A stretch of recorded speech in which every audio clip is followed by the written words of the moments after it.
Irmãos, cumpre-me estudar com vocês a lição O Silêncio de Deus e a Esperança de Jó. Estaremos estudando o capítulo 23 e 24 de Jó. Portanto, deixe sua Bíblia aí, aberta, e vamos conversar sobre esse texto da palavra. Emprestei um relógio da irmã ali, senão, irmãos, eu sem relógio, a gente não sai daqui antes de 12h30. Então, vamos lá. Muito obrigada. Bem, nós já estamos estudando Jó há alguns domingos, e os irmãos que estiveram aqui nas outras EBDs já acompanharam desde como se deu o início dessa situação com a vida dele. Nós vimos ali, e temos que sempre ter em mente, que Jó não tinha o livro de Jó. Então, ele não sabia por que aquilo estava acontecendo, o que levou aquilo. E a gente tem uma coisa muito interessante. Jó é a pessoa de quem Deus fez um diagnóstico. Porque nós temos opinião a respeito dos outros. Eu tenho uma opinião sobre a Sônia, sobre a Marli. Mas Deus, sobre a nossa vida, Ele não tem opinião. Ele tem um diagnóstico. E realmente, o diagnóstico que Deus tinha de Jó é que ele era um homem íntegro, justo. Esse era. Só que Jó não sabia, não conhecia esse diagnóstico como nós temos agora a história inteirinha. E ele passou por situações das mais terríveis. O inimigo, com a permissão de Deus, tocou em tudo que para ele era precioso. Ele sofreu perdendo seus filhos, ele estava sofrendo com a perca de seus filhos, ele estava sofrendo com a enfermidade. A mulher que deveria ser o primeiro amparo, embora doída, e ela estava, e quando a gente vai ler a parte que fala da esposa dele, às vezes a gente fala, nossa, que mulher terrível. Ela estava sofrendo tanto quanto ele. Talvez mais até mulher, os filhos ali. Ela não tinha no corpo as dores que ele tinha com a própria doença.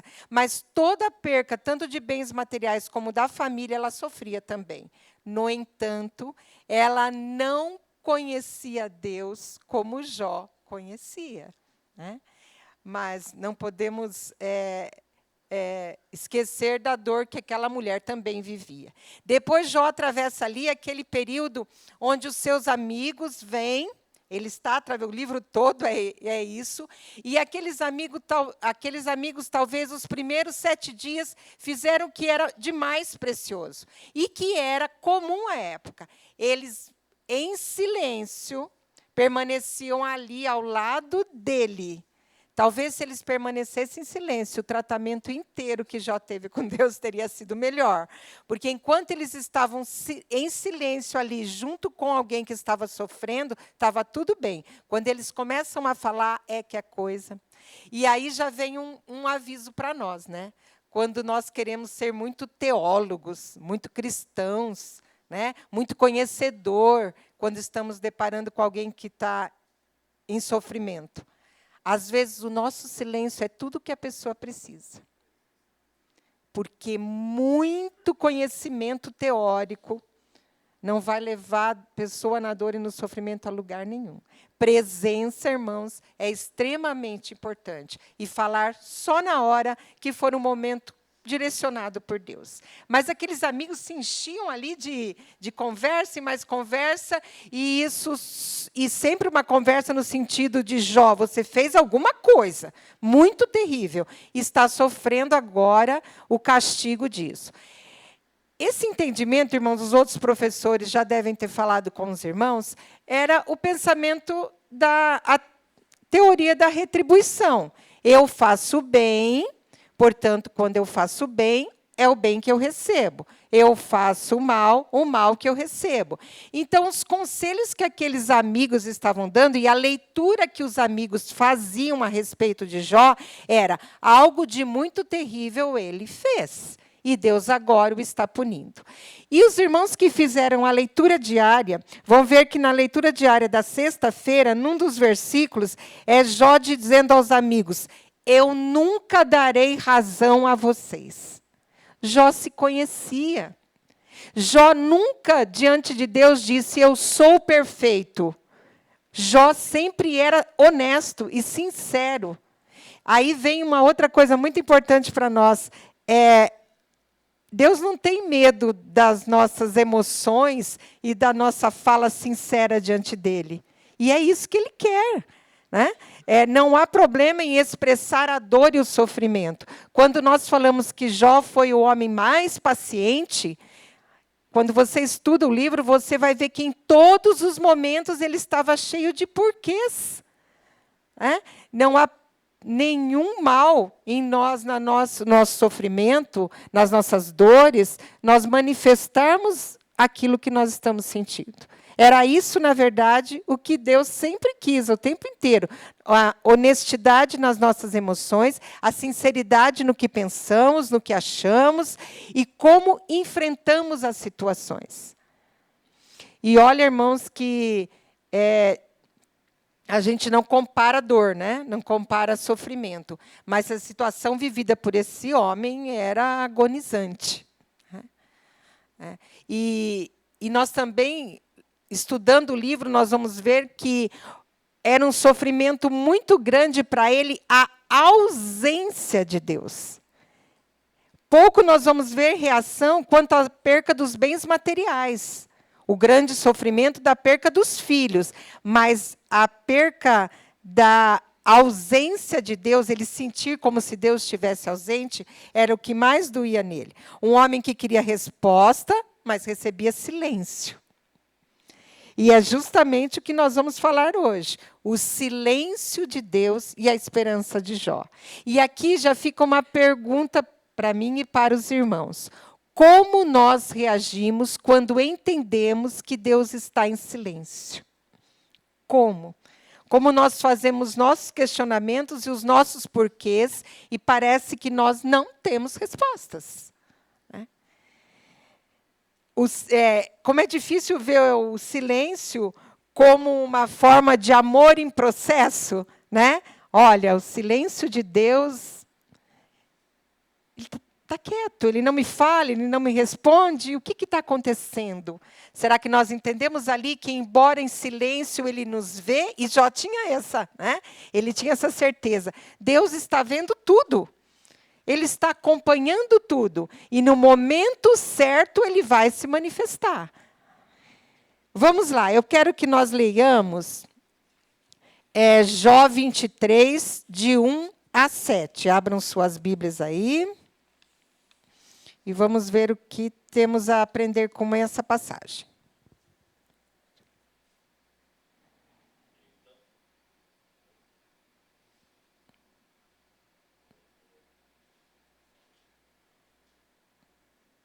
Jó 23, versículos de 1 a 7.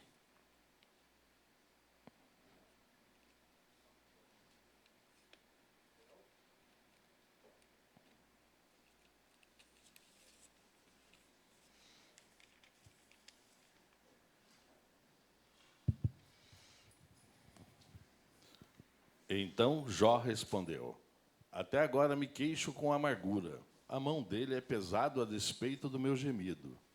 Quem dera eu soubesse onde encontrá-lo e como ir à sua habitação. Eu lhe apresentaria a minha causa e encheria minha boca de argumentos. Estudaria o que ele me respondesse e analisaria o que me dissesse. Será que ele se oporia a mim com grande poder? Não, ele me daria atenção. O homem íntegro poderia apresentar-lhe a sua causa. Eu seria liberto para sempre do meu juiz. A queixa de Jó aqui, na tradução da minha Bíblia, diz: ainda hoje a minha queixa é de um revoltado. Né? Ainda hoje a minha queixa é de um revoltado. Como ele não dizia que era perfeito, mas ele dizia que era honesto, Jó, ele está dizendo aqui: olha, o Quem dera eu soubesse como chegar na habitação de Deus. Quem dera eu pudesse encontrá-lo. Eu iria apresentar a minha causa e os meus argumentos. O tempo inteiro, o livro fala como se fosse um grande julgamento, certo? E o que Jó queria ali era se apresentar diante de Deus. Ele faria sua própria defesa. Eu apresentaria a ele meus argumentos. Ele iria analisar a minha causa, e aí Jó pergunta aqui, será que ele ia se opor a mim? Não, ele mesmo responde, não, ele me daria atenção. E aí completa, o homem íntegro poderia apresentar-lhe a sua causa, ele conhecia a sua integridade, ele conhecia a sua retidão. O homem íntegro poderia apresentar-lhe a sua causa, eu seria liberto para sempre do meu juiz. Irmãos, Jó tinha o pensamento todo dele era que tudo aquilo vinha da parte de Deus. Deus trouxe tudo aquilo à vida dele, porque ele foi tocado por coisas que somente Deus poderia fazer, né? Deus permitiu que aquilo acontecesse.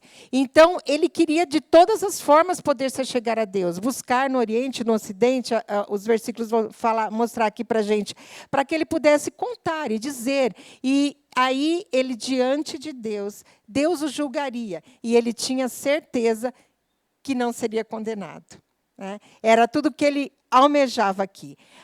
Jó tinha um desejo profundo de encontrar com Deus. Ele tinha um profundo desejo de poder falar, de apresentar-se perante Deus. Nós agora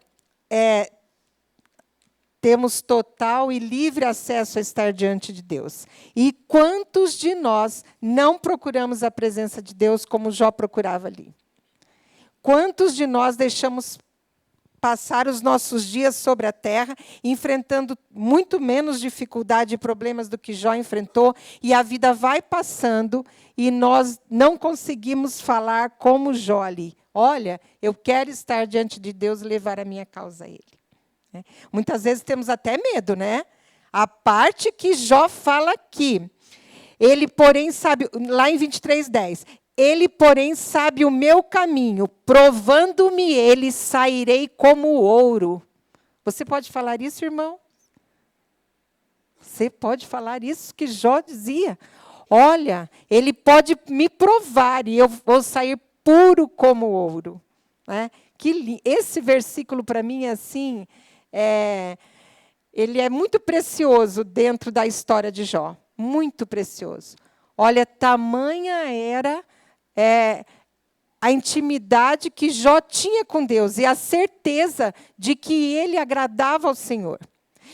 Quando nós lemos nos primeiros capítulos de Jó, as ofertas que ele fazia, caso os filhos tivessem pecado, olha, eu vou me adiantar aqui, vai que eles tenham cometido pecado e eu estou apresentando aqui a minha oferta, é o meu sacrifício por conta dos pecados que eles possam ter cometido. Era um homem cheio de temor. O temor que vinha do conhecimento oral que ele havia recebido sobre Deus. Né? O conhecimento que ele tinha. E ele agradava a Deus em todos os seus caminhos. E essa parte que ele fala de ser provado como ouro chega a assustar. Mas esse versículo também é uma expressão de esperança. Ele não entendia o que estava acontecendo, mas ele acreditava na sua integridade, sabia que podia ser provado e que, após provado, ele sairia purificado. Muito, muito lindo isso aqui. Vamos lá no Jó 23, versículos de 10 a 12.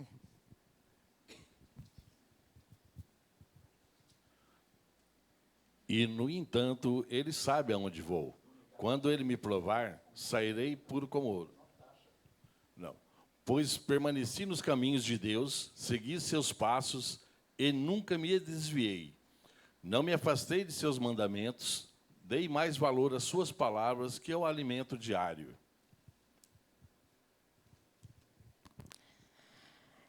Jó vai dizer no versículo 11 que nas pisadas do Senhor, os pés dele estavam firmados.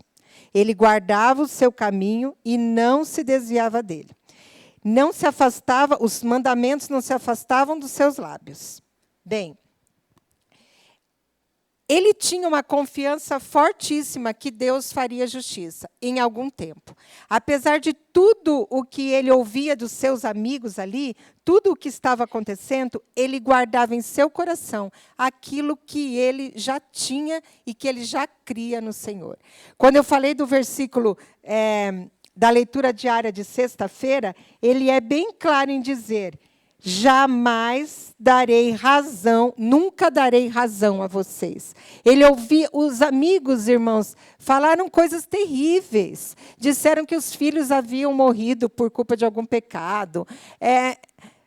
Jó não tinha mais a presença de pessoas que ele confiava ou gostava ao seu lado. Ele estava enfermo de tal forma que ele foi se afastar, ele cheirava mal.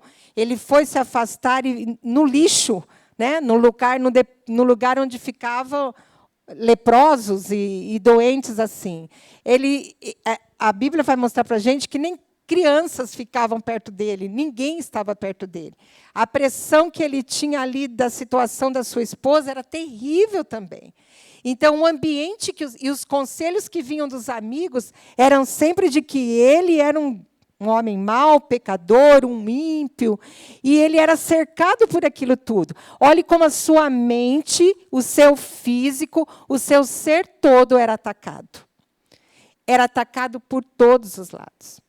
E aí, vamos trazer para a nossa vida agora. Nós somos atacados todos os dias por situações das mais adversas possíveis. E nos dias que nós vivemos, irmãos, acho que mais do que o físico, nós somos muito atacados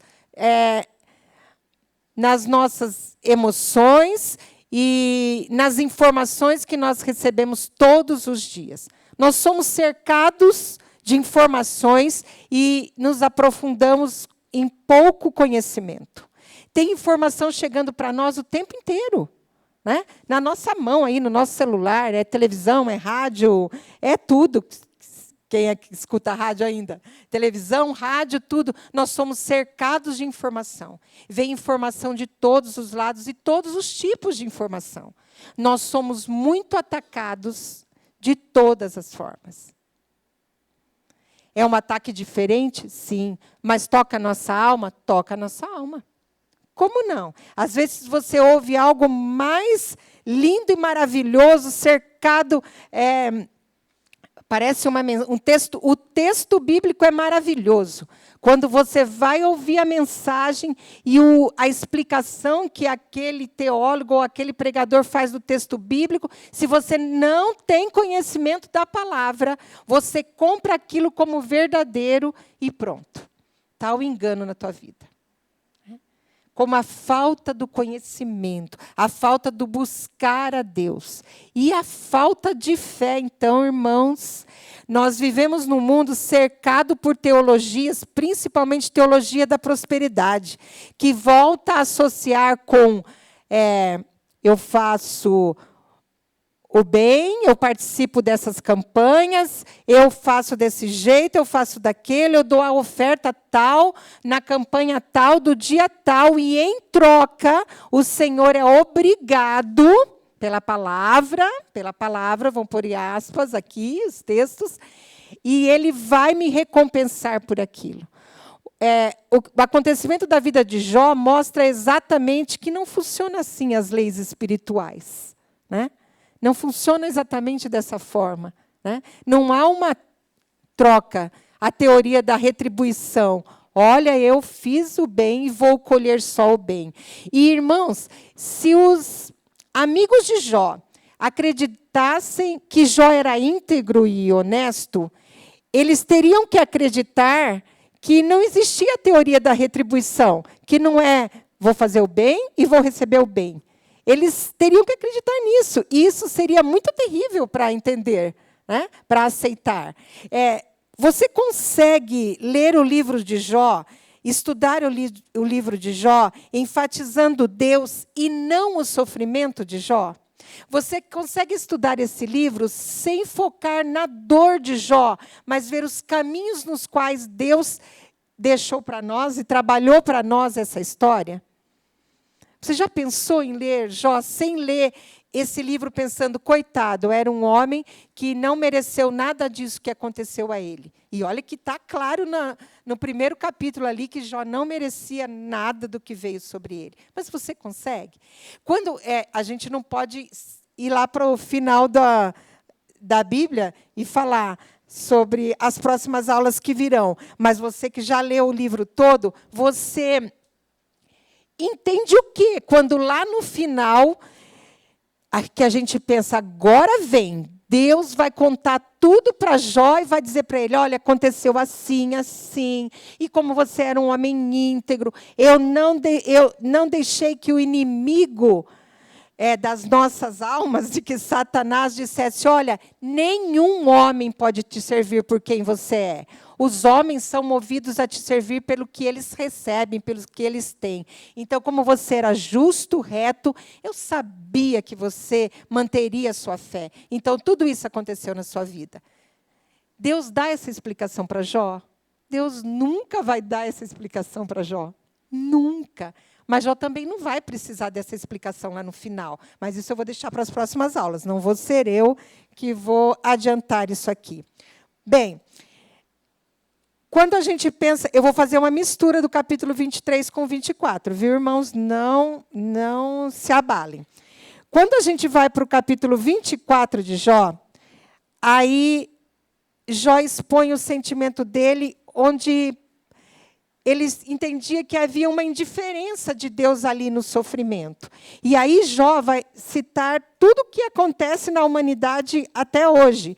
E ele vai perguntar, logo no primeiro versículo, por que o Todo-Poderoso não marca datas para julgar os perversos?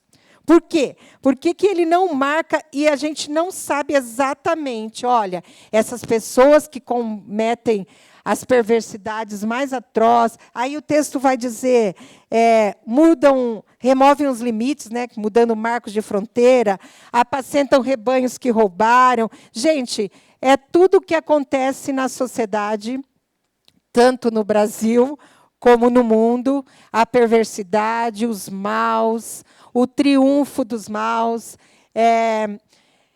a pobreza, a miséria, quanto há tanta fartura e tanta possibilidade de acabar com todo esse sofrimento. E Jó vai trazer no capítulo 24 tudo isso aí, olha, tudo o que está acontecendo. As pessoas sofrendo, passando fome, a criança órfã, tirada de sua mãe, o recém-nascido que é tirado como pagamento de dívida, então tornado escravo, a falta de roupas, as pessoas andando desnudas por conta disso, pessoas famintas, e ele vai trazendo tudo isso aí. E ele, no final do versículo 12, ele vai dizer, mas Deus não imputa como loucura. Por que, Senhor, o Senhor não marca data para julgar os ímpios? Né? E isso é uma pergunta que todo justo faz. Nós não ficamos indignados quando vemos o que acontece no Brasil e no mundo? E nós também não falamos tantas vezes, em nossas orações, nós não falamos, Senhor, pesa a tua mão, traga julgamento sobre esse caso. Nós não fazemos isso. Então, uma inquietude normal de uma pessoa que quer justiça. É que a gente sofra com o que está acontecendo, com as calamidades, a gente vê tanto roubo, a gente vê tanta impunidade. Né? A justiça dos maus, a justiça sendo feita pelos maus.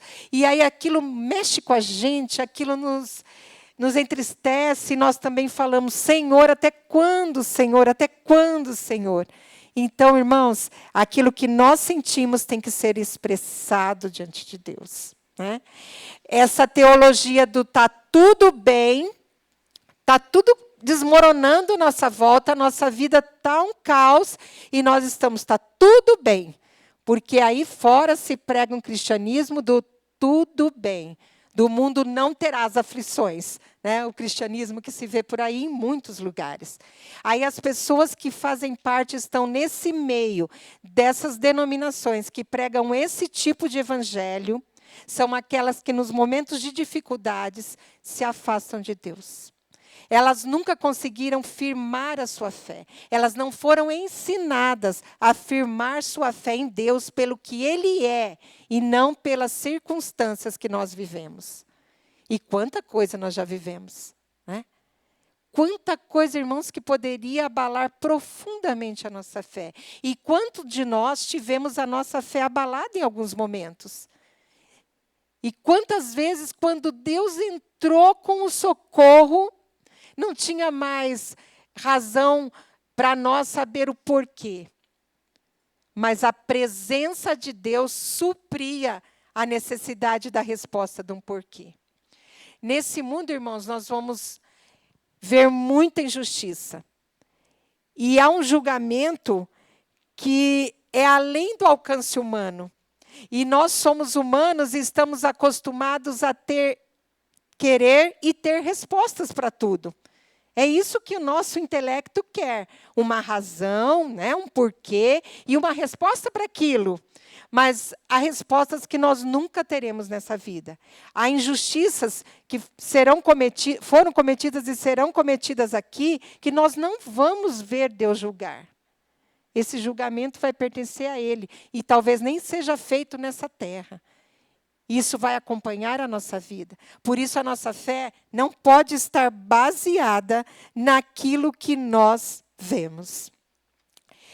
Quando Jó diz para Deus que Ele sabe o seu caminho, a gente vê claramente que não há uma necessidade da gente mostrar as nossas intenções para Deus. Jó disse isso, porque Ele conhece absolutamente tudo, inclusive a mente humana. Jó sabia que Deus acompanhava seus passos e seguia os seus caminhos, e, portanto, sabia da sua inocência. Deus nos conhece perfeitamente, e o desejo dele é sempre nos favorecer.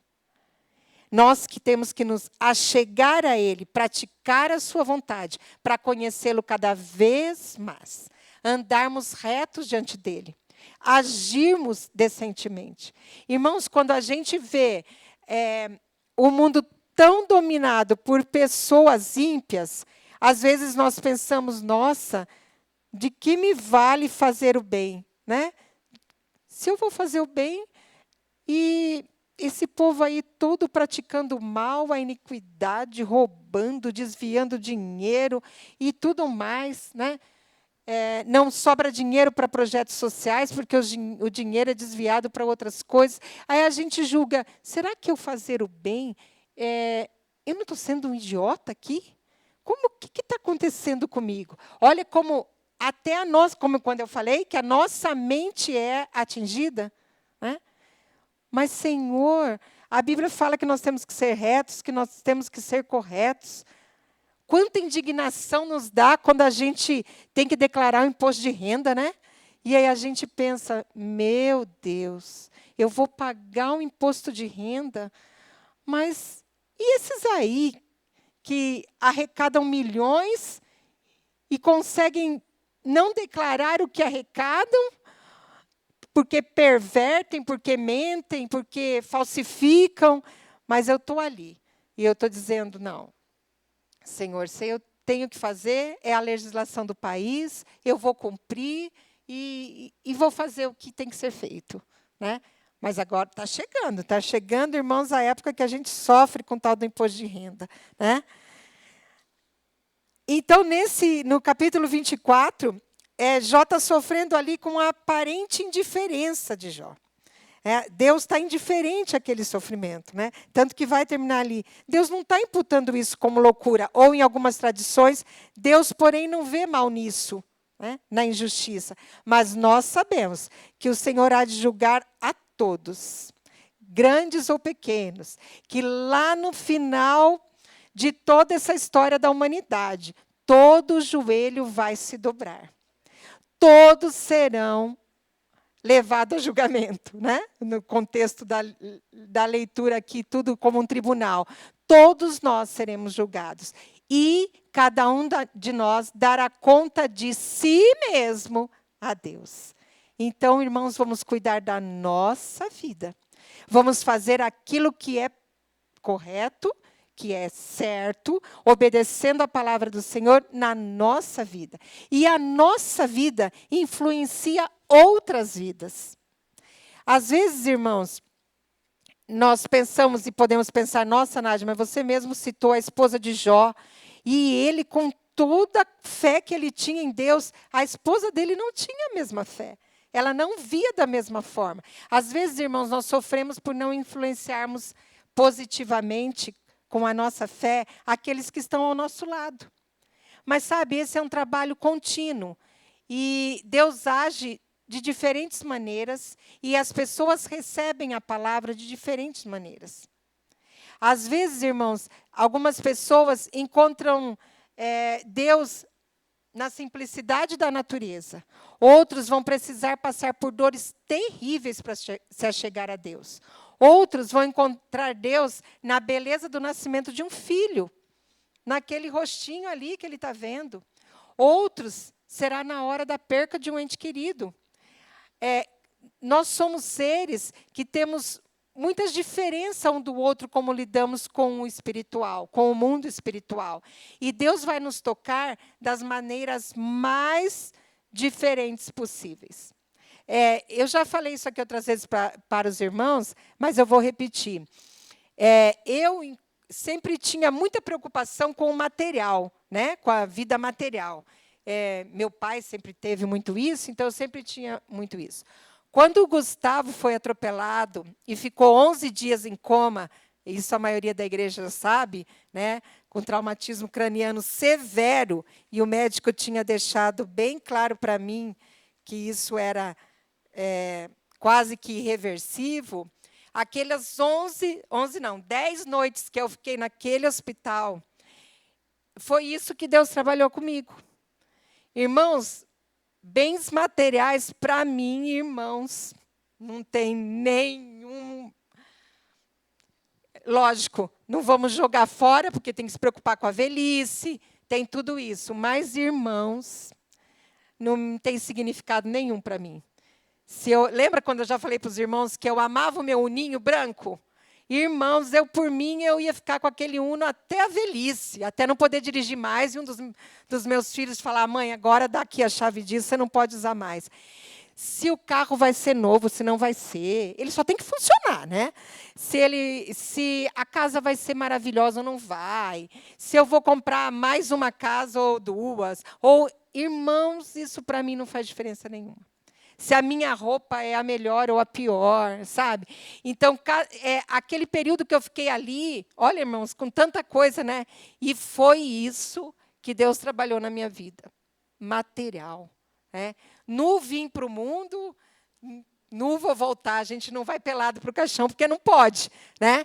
Mas foi isso que o Senhor trabalhou comigo. Aí, quando eu vejo, irmãos, tantas mensagens aí, onde se usa o versículo bíblico para controlar a pessoa e para levar a pessoa a pensar só num Deus de retribuição financeira, isso destrói o meu, sabe?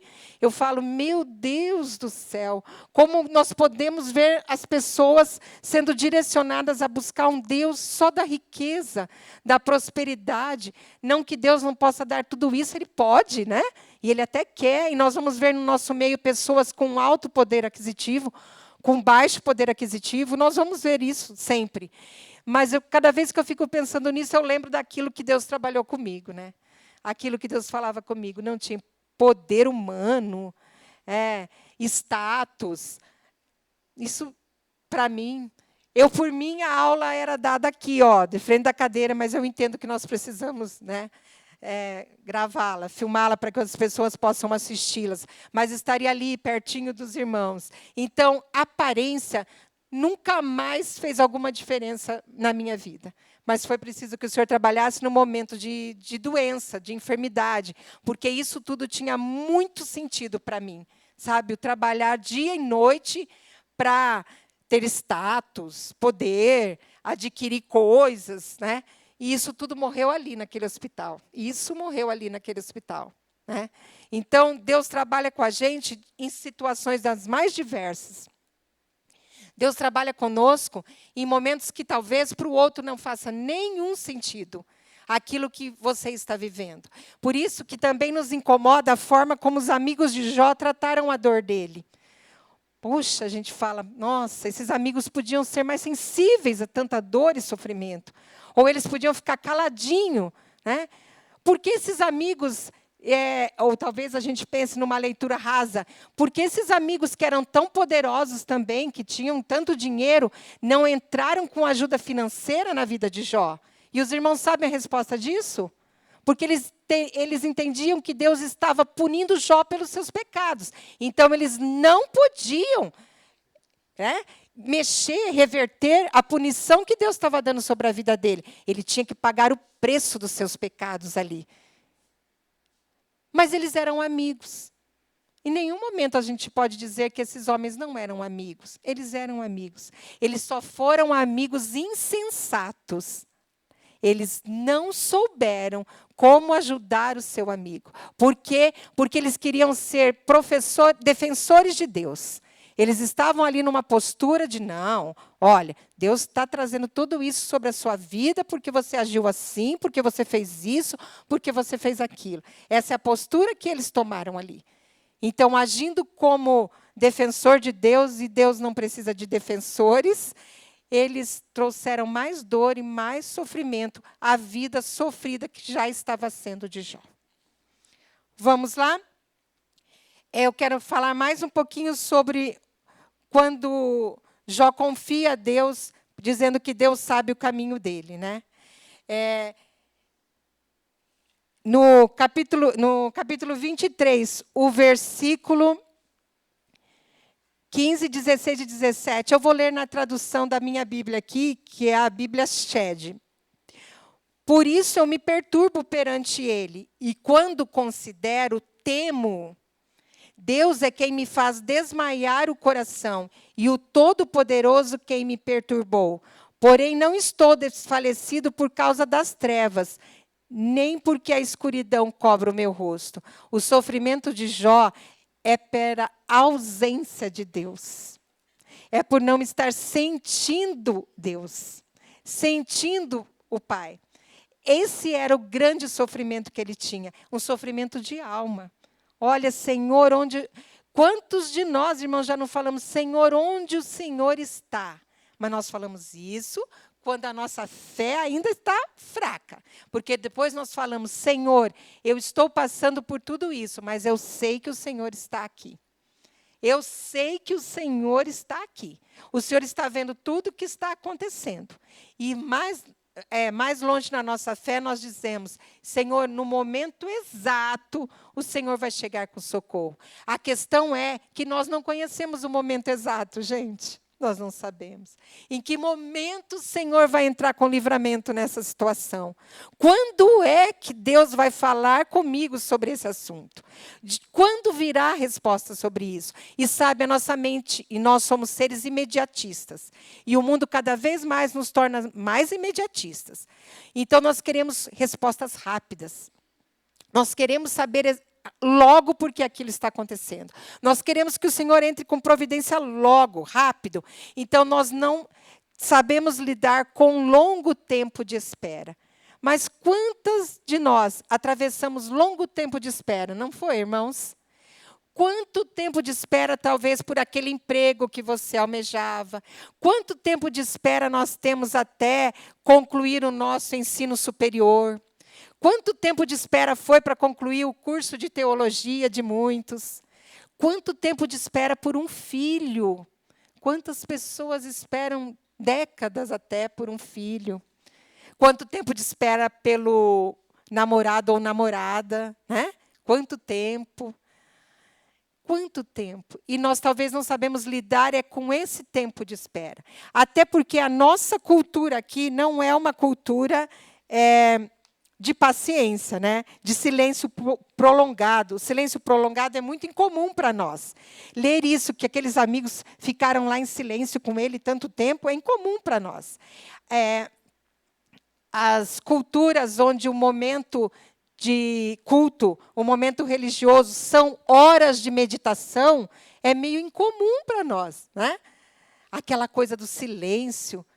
O latino, o brasileiro, nós gostamos muito de falar, né? Então, quando é oração silenciosa por tantos minutos, não parece que na nossa mente nós estamos contando para acabar o tempo daquela oração silenciosa? E porque nós temos também dificuldade de entrar em silêncio para que falem conosco. É difícil para nós o período de fecha a boca. Fica quieto, espera Deus falar. Não é difícil? É difícil, irmãos. Tem que haver disciplina nisso. Disciplina seria a palavra, né? Nós temos que nos disciplinar. Às vezes nós contamos a nossa dificuldade para 10 pessoas diferentes, mas nós não paramos para ouvir o que aquela pessoa falou com a gente. Ou nós não contamos essa dificuldade sozinho no nosso quarto para Deus, fechamos a Bíblia e falamos, Senhor, agora eu vou esperar alguma coisa vinda de Ti. Pode ser audível, pode não ser audível, pode ser uma palavra, pode ser uma emoção, um sentimento. O Senhor usa o que Ele quer, da forma que Ele quer. Irmãos, quando a pergunta aqui, para que a gente pense, é como nós reagimos quando parece que Deus está em silêncio na nossa vida? Como? Responda para você. Como você reage? Ou como você reagiu até agora e como você passará a reagir depois de estudar a vida de Jó? Como? Em qual situação nós sentimos que Deus estava distante? Responda para você aí. Como você lidou com isso? Será que você lidou com isso da forma melhor possível? Ou você aumentou cada dia mais o seu sofrimento e a sua dor? Insista em buscar a Deus. Jó insistia em buscar a Deus. Jó não foi passivo na sua dor. Jó sofria e agia. Jó falava. Jó colocava diante de Deus o que ele estava sentindo. Sofra, mas sofra agindo. Colocando diante de Deus a situação. Falando para Ele, olha, é isso que se passa no meu coração. Agir, irmãos. Igual nós vamos ver aqui no capítulo, onde ele coloca todas as dificuldades que as pessoas carentes passavam. Jó era alguém que agia na aflição do povo. Ele era um homem reto, então ele agia na aflição do povo, no sofrimento que eles tinham, com certeza. Nós temos que ser pessoas que agem na sociedade, nós temos que agir nesse mundo perdido, nós temos que atuar, nós temos que tomar uma postura diante das desgraças que acontecem na humanidade. Quer falar, Rogério? Fica à vontade. Nádia, realmente, né, cada pessoa tem uma forma de se conduzir quando acontece algo difícil na vida, né? E isso nós entendemos muito bem. E quando aconteceu lá com o Lucas, eu não sei, cada um tem uma forma, mas eu decidi não perguntar para Deus por quê. Eu decidi no meu coração não perguntar. Mas eu colocava diante dele, Senhor, meu coração está triste. Está difícil viver dessa forma, tem dias que é muito difícil, né? Mas nunca perguntei para Deus o porquê, mas sou eu, cada um tem uma forma, né? E deixei Deus, porque eu tinha um pouco de medo de Deus não responder. Ele pode não responder, e muitas vezes Ele não responde. E eu ia me frustrar com Deus, porque eu perguntei e Ele não me respondeu, né? Então, eu decidi não fazer, né, questionar o porquê para Deus. Mas nós sempre colocávamos, né, diante de Deus. A Sara teve outras posturas, cada um tem a sua postura.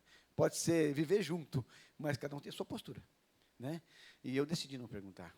E Deus foi muito bom, gracioso demais, porque Ele foi aliviando de outras formas, sabe? Não respondendo audivelmente, nem pela palavra, muitas vezes. Mas às vezes um irmão veio e abraçou. Algumas coisas Deus foi fazendo para amenizar toda essa situação, né? Então, ele age da forma dele. As estratégias dele, às vezes, a gente não entende, mas são tão perfeitas que alivia, que conforta, que consola, que o bálsamo vem. Então, Deus é maravilhoso. Mesmo sem você querer perguntar para Ele por quê, Ele vai... Exatamente. Né? Nós não vamos ter todos os porquês da nossa vida respondidos, irmãos. Não teremos. Assim como nós não veremos nessa terra o fim da iniquidade. Mais alguém quer falar, irmãos? Aproveitando que o Rogério, pastor Sinésio. Nádia, Se nós olharmos à luz do Novo Testamento, a gente aprende muito. Estamos assim, bem à frente de Jó pela revelação que agora temos em Cristo. As provações, a gente não tem explicação para elas, o sofrimento. Mas Deus disse que deveria nos alegrar, porque tem recompensa, tem perseverança na fé e tem mudança de caráter. Então, mesmo o silêncio de Deus já foi revelado em Cristo, mesmo que Deus não fale diretamente ao nosso coração como nós realmente queremos, e todo mundo quer ouvir a voz de Deus, mas tem uma revelação plena e completa em Cristo que tem resposta muito mais precisa para os nossos sofrimentos. A gente sabe que as nossas dores podem ser conhecidas por Deus, lançando sobre Ele todas as nossas ansiedades. E a gente sabe também que Deus não se ausenta, que, diferente de Jó, Ele habita em nós. Isso traz grande esperança para a igreja hoje de Cristo. Perfeito, pastor Sinésio. Mais alguém?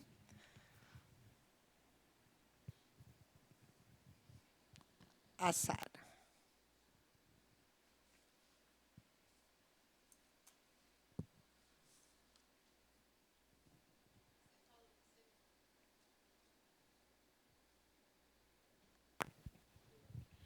Você falou do silêncio dos amigos, né? Na época do Lucas, teve um dia que eu estava bem desesperada, assim, porque, na verdade, não é Deus que se afasta da gente, é a gente que se afasta de Deus, né? Eu me senti magoada com Deus. Eu falei assim, por que Deus levou meu filho? Eu não estava entendendo, né? Então, eu me afastei de Deus, eu parei de orar, eu parei de ler a Bíblia, e eu fiquei meio revoltadinha, né? E aí um dia eu estava bem triste e eu liguei para uma pessoa para me ajudar, para me dar uma palavra. E eu mandei uma mensagem de WhatsApp. E essa pessoa não me respondeu. E aí eu fiquei mais chateada ainda. Eu falei, poxa vida, eu estou procurando ajuda e a pessoa não vai me ajudar. E era uma pessoa assim que eu considerava muito. E depois eu entendi. Eu falei, essa pessoa ela não sabe o que falar para mim. Então, ela preferiu ficar em silêncio, mas eu fui entender isso passado algum tempo e perdoei, porque eu fiquei chateada na época, né? Falei, poxa, eu precisava de uma palavra aquele dia. Mas depois, passados uns dias, eu entendi. Eu falei, ela não sabia o que falar para mim. Então, eu entendi. E ela escolheu o silêncio. Mais alguém, irmãos? Fiquem à vontade, aqui é uma escola bíblica, então os irmãos podem falar. Pastor Edson, dá o microfone para o pastor Edson, por favor. Preciso ouvir o pastor Edson. Olha, Nádia, o que eu tenho absolvido dessa aula é algo que realmente tudo aquilo que você propôs dentro desse livro de Jó, tem uma lição para cada um de nós. Eu creio que não há nenhuma pessoa aqui que não tenha alguma coisa que Deus falou com ela a respeito dessa aula. Então, a minha palavra é assim, de que cada um absorvam muito, muito mesmo esta lição, porque ela tem coisas preciosas. E eu não sei se está sendo gravada essa lição. Tá? Está sendo gravada essa lição. Eu proponho que seja enviado para os alunos essa gravação, porque nós temos muitas pessoas para compartilhar isso. Pode abençoar muita gente. E outra coisa, é da palavra de Deus. É da palavra de Deus. Então, a palavra de Deus é muito mais profunda, contém muito mais coisas, ensinamentos, do que nós podemos perceber. Tá. Exatamente. Irmãos, nós como igreja temos que saber como amparar as pessoas que sofrem, mas também temos que cuidar dos nossos sofrimentos, das dores uns dos outros, né? E nós temos que sempre tirar a casca que faz com que algumas pessoas achem, não, porque eu sou cristã, eu não posso demonstrar dor, sofrimento, nada. Eu tenho que estar numa postura de, comigo está tudo bem, né? Tudo bem e acabou. Nós temos que ter coragem de falar sobre as nossas dificuldades. E nós temos que saber como cuidar da dor do outro. Às vezes é o silêncio, irmãos. Às vezes é só estar do lado ali, né? Às vezes é só estar ali. E o período que o Gustavo estava no hospital, o pastor Sinésio não faltou uma noite lá, né? Toda noite ele ia lá um pouquinho para falar comigo. Eu sabia que ele chegava ali, às vezes, 10 e pouco da noite, cansado. E eu até falava, pastor, eu sei que o senhor está cansado, mas ele ia lá. Ele podia mudar aquela situação, mas ele não podia mudar a situação, mas ele podia estar comigo. Às vezes, nos momentos de dores, é isso que nós precisamos, presença. Os porquês, irmãos, nós não teremos todos os porquês nessa vida. E talvez, lá na eternidade, não tenha razão de uma resposta de um porquê. Quanta coisa, né? A nossa mente humana não é capaz de entender a mente de Deus. O que nos permite ser revelado é revelado através da palavra. A nossa vida por aqui é para ser uma vida que honre esse Deus que nos deu a vida, né? A felicidade de estarmos por aqui. Quanto tempo de vida nós teremos, nós não sabemos. Não sabemos, irmãos, quanto tempo nós estaremos por aqui, né? Mas o tempo que nós passarmos nesta terra, nesta vida, que seja um tempo de vida na presença do Senhor, abençoada, enfrentando as dificuldades que nós tivermos que enfrentar e compartilhando as muitas alegrias da vida cristã. Isso é que eu quero deixar com os irmãos hoje, ok? Mas vamos ficar em pé e vamos orar? Eu vou pedir para o pastor Felipe vir aqui. Pastor, o senhor pode vir e orar?